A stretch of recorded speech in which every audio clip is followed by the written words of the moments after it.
Olá, eu sou Beatriz. E eu sou o Henrico, nós somos do podcast Café Consciência e hoje a gente vai falar sobre o transtorno do espectro autista.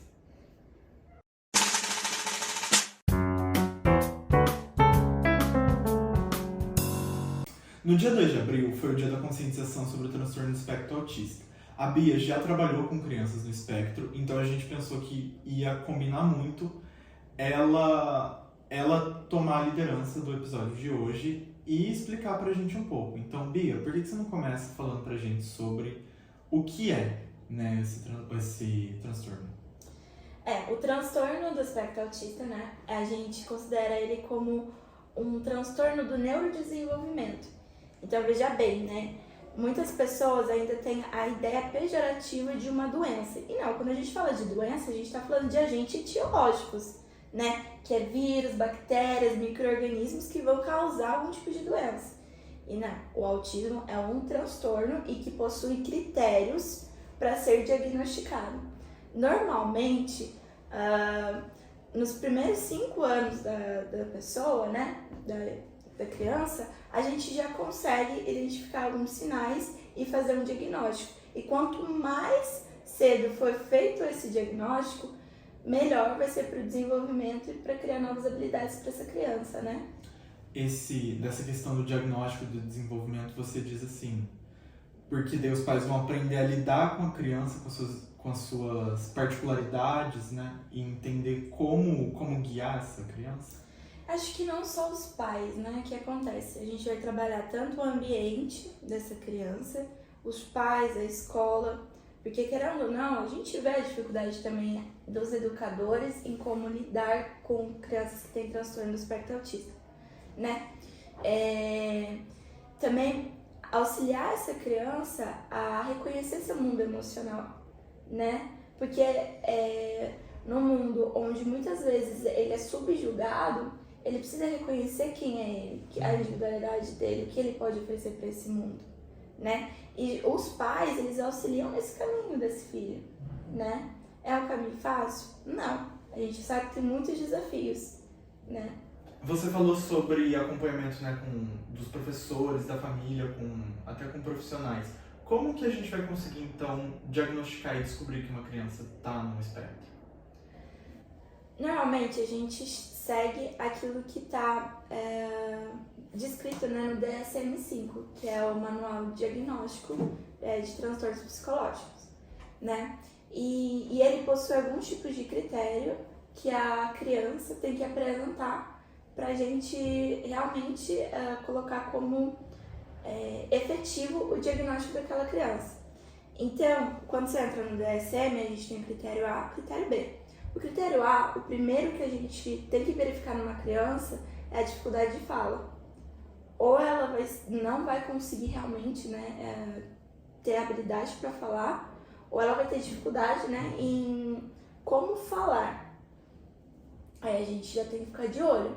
O segundo critério, que é o critério B, é o dos comportamentos estereotipados e rígidos. Como assim? Um dos comportamentos que a gente verifica, né, em crianças que apresentam TEA é o bater os pés, o flapping, que é aquele balanço de frente para trás, né?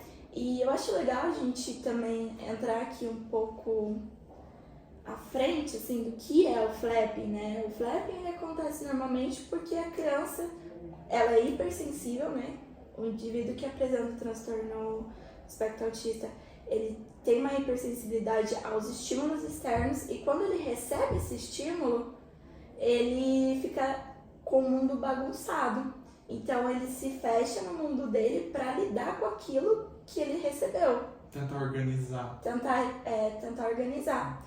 E muitas vezes as pessoas não sabem lidar com esse tipo de comportamento, né? Com o comportamento da criança,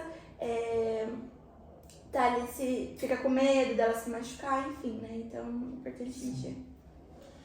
Eu estava falando com você sobre arte terapia mais cedo, né? Que é um recurso clínico muito interessante. E eu acho que não é uma coisa tão divulgada, assim, as pessoas não sabem tanto o que é. E é tão legal, né? É uma coisa extremamente simples de ser feita com a criança, né? Porque pode ser a dança, pode ser a música, o canto, o desenho. Então, assim, explica pra gente um pouco, né, o que que é. Uhum. A arte-terapia, ela vê o indivíduo como um ser criativo e que pela arte, né, pela expressão das suas emoções, ele consegue transformar a sua própria vida, né? E normalmente, esses tipos de técnica a gente utiliza de forma individual ou em grupo. E quando a gente está falando de TEA, vê a possibilidade, né, por exemplo, da criança com TEA ter a inclusão ali. Porque além dela expressar sua emoção e criar novas habilidades de lidar com a interação social, ela também vai ser inclusa dentro de um grupo, né? Agora, outra questão também que eu acho legal a gente levantar é que a arte-terapia, ela é, como você disse, né, ela é um recurso. Então a gente pode utilizar ela como diagnóstico, né? Então, saber como aquele indivíduo ele funciona através da arte, né? Porque a arte ela vai revelar o inconsciente daquele paciente. Ela é fluida, né? Sim. Então, é muito difícil você utilizar recursos artísticos e racionalizar em cima desse recurso. Então, pode ser utilizada como diagnóstico, como reabilitação, como prevenção. E ela é muito importante, por exemplo, na promoção de saúde, né? E na qualidade de vida desse indivíduo. Tanto quem apresenta TEA, como indivíduos. E eu acho muito legal também essa parte de você ligar essa pessoa mais a um meio artístico, mais criativo, né? Principalmente pensando que as pessoas no espectro, elas são extremamente ordenadas, né? Elas precisam ter uma rotina, as coisas funcionam mais no preto e branco, né? E daí a arte, eu acho que expande um pouco esse horizonte e deixa ela criar e ela, assim, ser um pouco mais espontânea, né? Cria mais habilidades, né? Tanto habilidades sociais como habilidades artísticas mesmo, né? Dá mais possibilidade dela abstrair o pensamento que normalmente é tão concreto, né? Sim. Numa questão de habilidades sociais, qual seria exatamente o impacto que ela traria? A arte-terapia? A arte-terapia? Bom, quando a gente fala do TEA, a gente sabe que o TEA ele tem dificuldade de interação, ele tem a dificuldade de reconhecimento das expressões faciais, né? E pela arte, ele consegue desenvolver, porque ele vai reconhecer isso no mundo dele. Então, a partir do momento que ele reconhece isso no mundo dele, ele sabe nomear ou identificar a emoção dele, ele vai olhar para o outro e também vai saber. Que até é uma questão, né?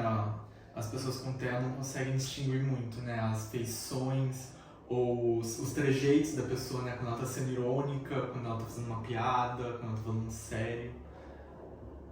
Sim.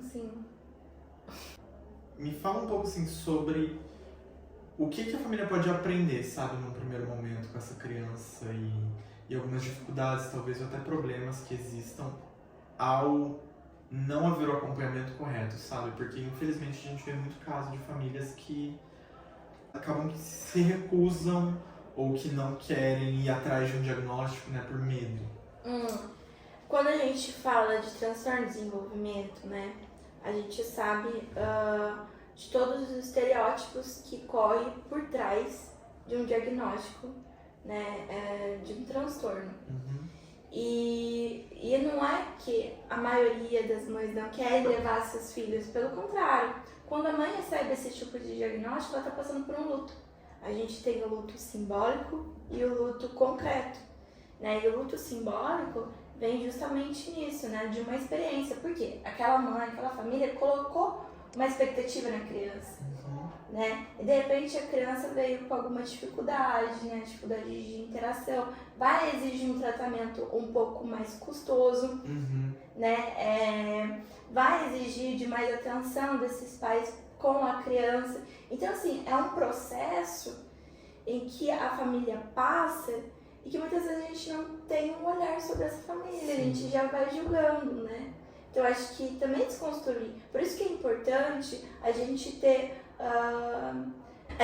grupos, né, terapêuticos de pais em que eles possam, né, compartilhar os sentimentos, as dificuldades, né, enfrentadas, durante o processo, né, durante o acompanhamento da criança com TEA.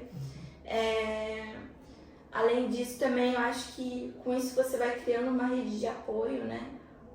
Uma família pode ir ajudando a outra e se fortalecendo, né? Isso é o mais legal, né? Você assim, abrir os seus olhos para uma nova comunidade, né? De pessoas que têm uma experiência similar à sua, que assim, já passaram pelo que você passou e podem te dar no caminho das pedras, né?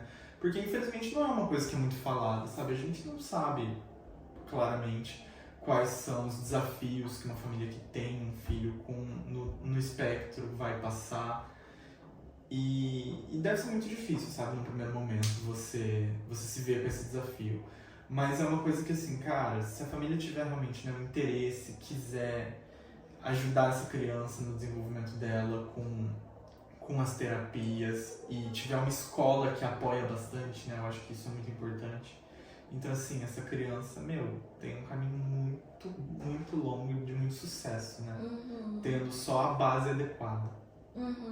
E é isso, né? Como você disse, o trabalho é conjunto. Então não é só a responsabilidade da família, mas ela também divide essa responsabilidade com a escola, com o terapeuta, né? Que essa criança vai passar, com o TO, com outros profissionais também que vão auxiliar o desenvolvimento dessa criança, né? Então, é buscar e sempre, eu acho que orientar, né, essa família a ter redes de apoio em que ela possa encontrar uma saída, né? Sim. Encontrar uma forma de lidar com o problema que está acontecendo ali. Ô Bia, e antes da gente finalizar, tem mais alguma coisa que você queria falar sobre? Eu acho que ainda bem a gente está ampliando, né, os critérios diagnósticos e com as divulgações, né, com a conscientização também, né, do que é o TEA, o transtorno do espectro autista. Isso tem auxiliado também no tratamento e no acolhimento, né, de pessoas que são diagnosticadas com esse transtorno. Eu acho que a gente tem um caminho longo ainda a se seguir, mas principalmente no quesito preconceitos e ideias distorcidas do que é o transtorno, mas com passinhos e passinhos talvez a gente alcance um bom resultado. Ô Bia, muito obrigado pelo episódio, sabe? Você veio hoje mais como uma convidada, né? A Bia é a apresentadora. E eu acho que assim, você pode trazer muito bem o seu conhecimento, a sua experiência. E foi muito positivo. Eu espero que as pessoas de casa tenham aprendido um pouco. E quando entrarem em contato, sabe, com uma pessoa com transtorno do espectro autista, elas saibam um pouco mais como lidar com essa pessoa e tenham mais empatia. Obrigada a vocês por me receber, né, e dar voz também ao que eu podia trazer como informação. Eu acho que quanto mais a gente abrir caminho, mais também a gente vai ter recursos para oferecer para essas famílias. Obrigada. E muito obrigado também pro pessoal de casa, gente. Valeu por ter assistido o episódio de hoje. Tchau. Tchau, tchau.